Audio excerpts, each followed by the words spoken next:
নমস্কার, আপনি শুনছেন কেটিভি বাংলা ডিজিটালের পডকাস্ট ফিসফিস, আর আমি সুপ্রিয়া বলছি।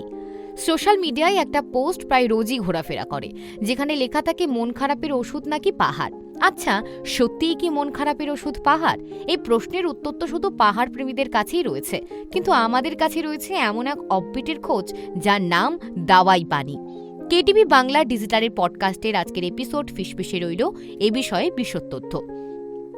দাওয়াই কথাটা যদি হিন্দিতে উচ্চারিত হয় তাহলে তার অর্থ হলো ওষুধ, আর পানি মানে সেই ক্ষেত্রে ধরে নিন জল হাওয়া। অনেক সময় ডাক্তাররা বলেন যে সুস্থ থাকতে একটু জল হাওয়ার পরিবর্তন করে আসুন।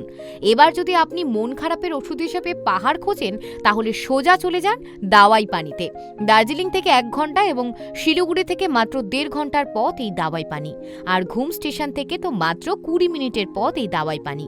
একথা ঠিক যে দিন দিন ঘিঞ্জি হয়ে উঠছে দার্জিলিং, অথচ বাড়ির কাছে, সুতরাং ছুটি কাটাতে আর যাবই বা কোথায়। এতদিনে বাঙালি খুঁজে নিয়েছে উত্তরবঙ্গের আরও অনেক অফবিট, খোঁজ পেয়ে গেছেন ডুয়ার্সের স্বাদ। কিন্তু দাওয়াই পানি অন্যদের থেকে একটু আলাদা। দার্জিলিং থেকে বেশ উঁচুতেই অবস্থিত এই গ্রাম, সমুদ্রপৃষ্ঠ থেকে কম করেও হবে 6000 ফুট উঁচু। দার্জিলিং থেকে যদি পশ্চিমের দিকে চোখ মেলেন হয়তো ধরা দেবেই দাওয়াই পানি, কিংবা নাও খুঁজে পেতে পারেন এই সবুজে ঢাকা গ্রামকে। কিন্তু আপনি যদি একবার পৌঁছে যান এই গ্রামে তাহলে ওপর থেকেই দেখতে পাবেন দার্জিলিংয়ের সৌন্দর্য, আর কাঞ্চনজঙ্ঘা থাকবে একদম আপনার সামনে। এই গ্রাম থেকে যেদিকে তাকাবেন মিলবে শুধুই কাঞ্চনজঙ্ঘা দৃশ্য। পাহাড়ে প্রতিটা খাদে যেন কোনো গল্প থাকে, তেমন এই পাহাড়ি গ্রামেও রয়েছে একটা ছোট্ট ইতিহাস।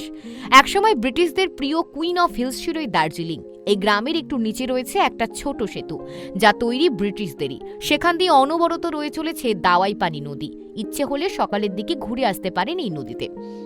যদি কপাল ভালো থাকে তাহলে মেঘলা আকাশ পাবেন না, আর তখনই এক অন্য রূপ দেখতে পাবেন পাহাড়ের। সকালের মিঢে রোদ এসে যখন পরে এই গ্রামে, আপনি ইচ্ছে হলে চাদর মুড়িতে উপভোগ করতে পারেন কাঞ্চনজঙ্ঘার দৃশ্য। আবার বিকালের ঠান্ডা আপনাকে কখনো গ্রাস করবে না, আপনি এখানে বসে ঠাউর করতে পারবেন না। আর সন্ধে হলেই নিচে থাকা দার্জিলিংয়ের ঝলমলিয়ে উঠবে আলোয়। পাহাড় প্রেমীদের কাছে এই দৃশ্যও বেশ মনোরম, তাই ছুটি কাটাতে কয়েকদিনের জন্য ঘুরে আসুন এই দাওয়াই পানিতে। আপনাদের কেমন লাগছে কেটিভি বাংলা ডিজিটালের পডকাস্ট ফিসফিস? কমেন্ট বক্সে লিখতে ভুলবেন না, এবং তার সঙ্গে এটাও জানান যে কি কি বিষয়ের ওপর পডকাস্ট শুনতে আপনিও আগ্রহী।